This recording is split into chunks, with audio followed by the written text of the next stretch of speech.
The real estate agent's words hung in the air like smoke. "Mrs. Reeves, what you found in that well house. You need to understand what you're sitting on." But that was 6 weeks from now. Right now, Nora Reeves had $9 in her pocket and nowhere to sleep. 6 weeks earlier, Nora stood on the sidewalk outside the apartment building, watching her ex-husband load the last box into his BMW. Jeremy didn't look at her. He hadn't looked at her in months, not really. His lawyer had looked at her plenty cold, assessing looks that said, "You signed the prenup, you get nothing." And she'd got nothing. The judge had been sympathetic but clear. The business was his before the marriage, the house was in his name, the investments were separate property. 8 years of marriage dissolved into a filing fee and Jeremy's new girlfriend waiting in the passenger seat. "You can keep your clothes," Jeremy had said that morning, his voice flat. "Everything else stays." Nora had packed one suitcase. She'd left behind the furniture she'd refinished, the garden she'd planted, the kitchen where she'd learned to bake the sourdough he loved. She'd walked out with clothes, her grandmother's recipe box, and the money in her checking account. $347.82. That was 3 days ago. Now it was $9.16. She paid for a motel room the first 2 nights. $169 per night at the only place that didn't require a credit card. She'd bought ramen and apples at the dollar store. She'd sat in the motel bathroom applying for jobs. Data entry, reception, bakery assistant, anything. 37 applications. 0 responses. The third night she'd slept in her 1998 Honda in a grocery store parking lot. Security had knocked on her window at 2 a.m. "Can't stay here, ma'am." Store policy. She'd driven to a rest stop, locked the doors, watched the sun come up over the highway, and felt something inside her go very quiet and still. At the rest stop bathroom, washing her face in the sink, a woman next to her had stared. "You okay, honey?" Nora had nodded, not trusting her voice. "There's a shelter on Morrison Street. They do dinner at 6. The shelter was full. The waiting list was 3 weeks. The social worker had been kind but exhausted. Try the churches. Some run overnight programs. And here." She'd handed Nora a newspaper. Sometimes people list rooms for rent. Work exchange situations. Nora had sat in her car reading classifieds until her phone died. No charger. She'd left it in the apartment. Another thing Jeremy got to keep. She found it on page 7, bottom corner. "Farmhouse, fire damaged, needs complete renovation. 3 acres, well outbuildings. $8,500 or best offer. Owner wants it gone. Cash only. 555-0147. $8,500. She had $9. Nora had walked 4 blocks to a payphone. Her hands shook as she dialed. "Yeah." The voice was gruff, impatient. "The farmhouse. The ad. Is it still available? You got cash?" I have $9. But I can work. I can fix things. I've renovated furniture. I've done repairs. Lady, I don't need a handyman. I need this property off my books. My uncle died, left me this mess, and I live in Seattle. The house burned in March. It's a teardown. I just want someone to take it so I don't have to pay another year of property taxes." Nora's throat tightened. "What if I gave you $9 now and paid the rest in payments? I'm good for it. I just need time." "How much time?" 30 days. 60. "I'll get a job." "Oh." The man laughed, but it wasn't cruel. "Jesus, you're really desperate, aren't you?" "Yes." Silence. Then, "Tell you what. Give me your $9. Property's yours. I'll sign the deed over. You cover the transfer fees whenever you can scrape them together. Maybe $200. But lady, I'm warning you, the house is gone. Roof caved in. The barn's half collapsed. There's a well house and some old sheds. No electric, no running water. You understand what you're buying. A place to sleep." Another pause. "Fair enough. Meet me there tomorrow, 10 a.m. 1840, County Road J. Bring your $9. Nora had slept in her car one more night, parked outside a 24-hour diner, nursing a single coffee she couldn't afford but bought anyway for the warmth and the bathroom access. At dawn, she'd driven to the address. The farmhouse was worse than she'd imagined. The fire had gutted it. Blackened beams jutted toward the sky. Windows gaped empty. The front porch had collapsed entirely. The property stretched back into overgrown fields, wild with weeds and saplings. A barn listed dangerously to one side.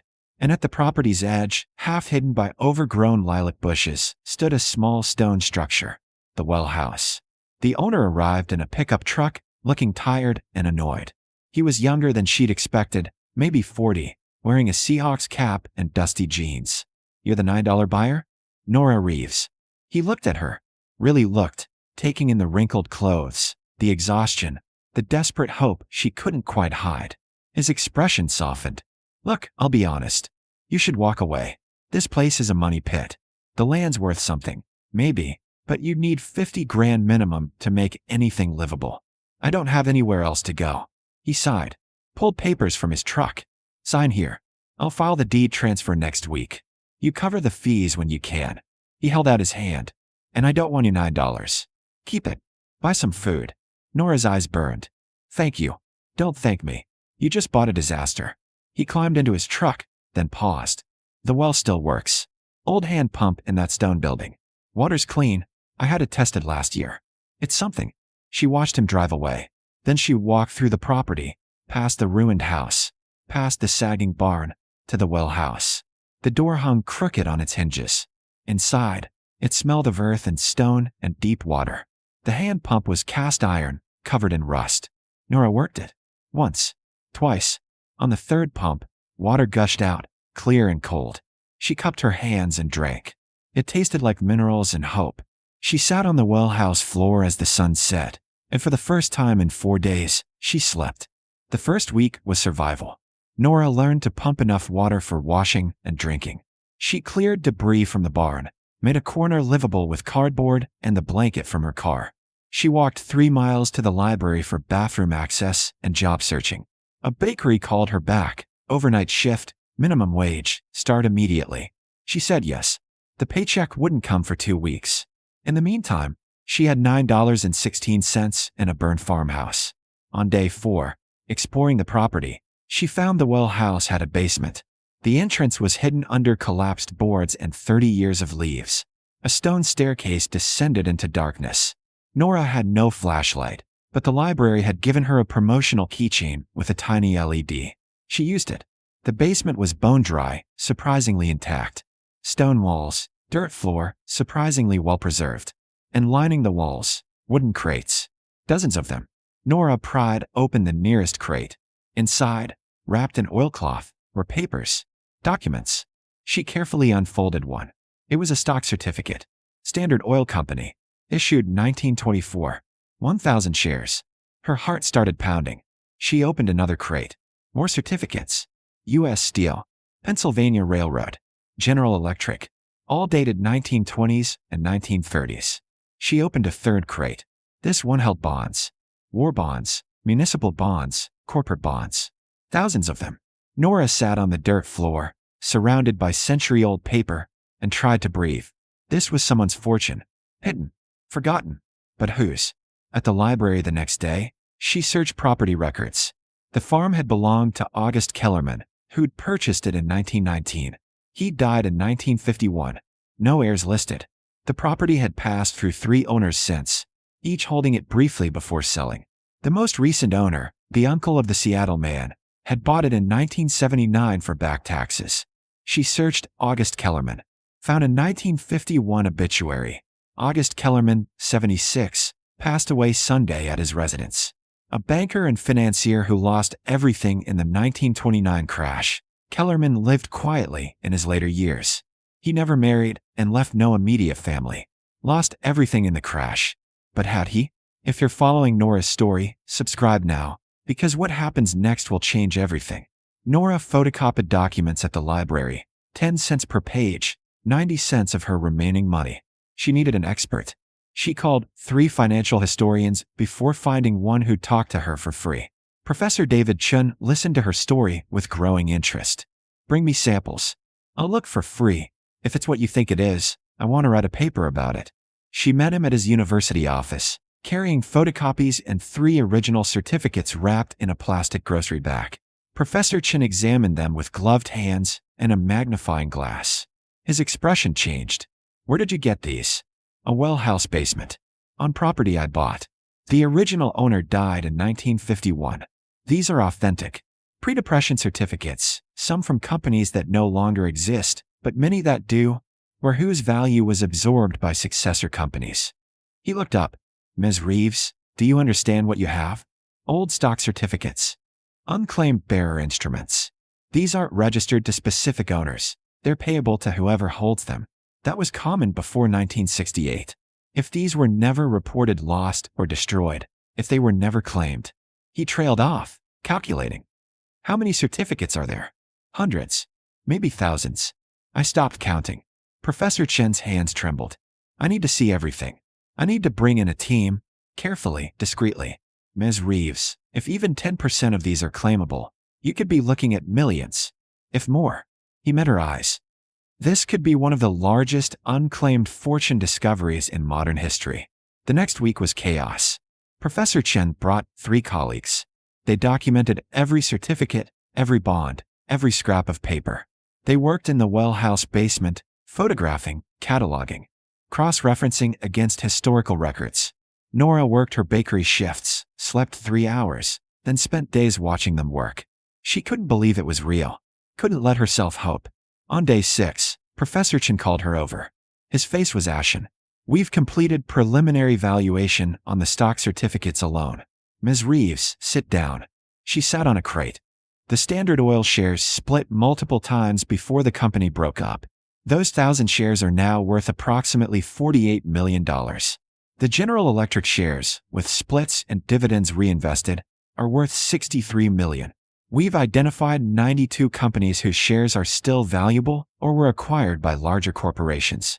Conservative estimate, and this is very conservative, you're holding $212 million in equitable stock value. Nora couldn't speak. That's just the stock. The bonds are harder to calculate. Many matured. Some are worthless, but several are municipal bonds with compounded interest over 90 years. We're estimating another $100 million, possibly more. Ms. Reeves, the total value of August Kellerman's hidden fortune is approximately. He paused, checking his notes. $361 million. The number was too big. It didn't fit in her head. Nora thought of her $9, her burned farmhouse, sleeping in her car. She thought of Jeremy, who'd taken everything and left her with nothing. How do I claim it? Very carefully. These are bearer instruments, so legally they belong to whoever possesses them, you. But companies will fight it. There'll be legal challenges, verification processes, possibly years of litigation. You need a lawyer. A good one. Professor Chen gave her 3 names. Nora called them all. The third one, Helen Gerard, who specialized in historic financial instruments, agreed to take the case on contingency. If this is real, Helen said, I want 20%. That's high, but you'll fight for years without representation. With me, you'll walk away with close to $300 million after taxes and fees. Deal. Nora thought about it for exactly 3 seconds. Deal. The lawsuits started immediately. 16 companies challenged her claim. Helen fought them all, filing in multiple jurisdictions, presenting documentation, arguing precedent. The media caught wind of it. Woman finds $361 million fortune in well house basement. Reporters showed up at the farm. Nora stopped answering calls. She kept working at the bakery. She needed the money while the legal battles played out. Helen had explained it could take a year, maybe 2. It took 8 months. When the settlement came through, Nora stood in Helen's office reading the final accounting. After legal fees, taxes, and disputed claims, she was receiving $287 million. Congratulations, Helen said. You're one of the wealthiest women in the state. Nora looked at the number. It still didn't feel real. The first thing Nora did was nothing. She worked her bakery shift, drove home to the farm, and sat in the well house basement where she'd found everything. The crates were empty now, their contents claimed and converted into numbers in a bank account. But she needed to sit in the space where her life had changed. The second thing she did was cry. Not from joy, she tried that, and it felt wrong. She cried for the woman who'd stood on the sidewalk with $9. For the terror of sleeping in her car. For the marriage that had dissolved like it meant nothing. She cried until she was empty. And then she stood up and went back to work. The third thing she did was call an architect. 6 months later, Nora stood in the completed house. Not a mansion, just a simple farmhouse rebuilt from the burned bones of the original. Solar panels on the roof. Geothermal heating. Every material sustainable, every system efficient. The well house basement had been professionally restored, converted into a climate-controlled archive. Professor Chen's research was there, framed. The story of August Kellerman, the banker who'd hidden his fortune when the Depression hit, who died alone without telling anyone where he'd buried his safety net. He was protecting it, Professor Chen had told her. From creditors, from the government, from thieves. He planned to retrieve it someday. But he died first, and the secret died with him. Until Nora found it with her last $9. The bakery called after she'd been absent a week. "Nora, are you coming back?" "Actually," Nora said, "I'm buying the bakery. And I'm tripling your wages." She didn't just buy the bakery. She bought the building, renovated it, hired the overnight workers at double minimum wage with full benefits. She trained them, taught them her sourdough recipe, showed them how to make something from nothing. The bakery became profitable within 6 months. Not because she needed the money, but because she needed the purpose. The divorce lawyer received a letter regarding Reeves versus Reeves. "I'm purchasing Jeremy's business. Enclosed is an offer at 140% of current valuation, all cash. I expect acceptance within 7 days." And Reeves Jeremy called her directly. "You can't do this." "I already did. Your partners voted to accept. You're out, effective immediately." "Oh, and Jeremy, I'm keeping the business. You can keep the girlfriend." She hung up before he could respond. It felt better than she'd expected. But the real work started 3 months after the settlement, when Nora established the Kellerman Foundation. The mission was simple: emergency financial assistance for women leaving marriages, women facing eviction, women with $9 and nowhere to go. The foundation didn't loan money. It gave it. $5,000 per person, no questions asked, no repayment required. Enough for first and last month's rent. Enough to eat while job hunting. Enough to breathe. Applications flooded in. Nora read every one. She sat in her farmhouse office, looking at stories that mirrored her own, and signed checks until her hand cramped. 10,000 women in the first year. Then 20,000. The foundation grew, adding job training, legal assistance, childcare support. Nora hired a staff of 40, most of them women who had used the foundation's services. One afternoon, 2 years after finding the well house fortune, Nora stood in the foundation's offices watching orientation for new recipients. 30 women sat in rows, listening to a staff member explain resources. Some looked numb. Some looked terrified. All looked exhausted. She'd been there. She knew that exhaustion. After the presentation, a woman approached her. Young, maybe 25, holding a sleeping baby. "Ms. Reeves, I wanted to thank you. I had $43 when I applied. Your grant paid for an apartment. I start a job Monday. Her voice broke. "Thank you."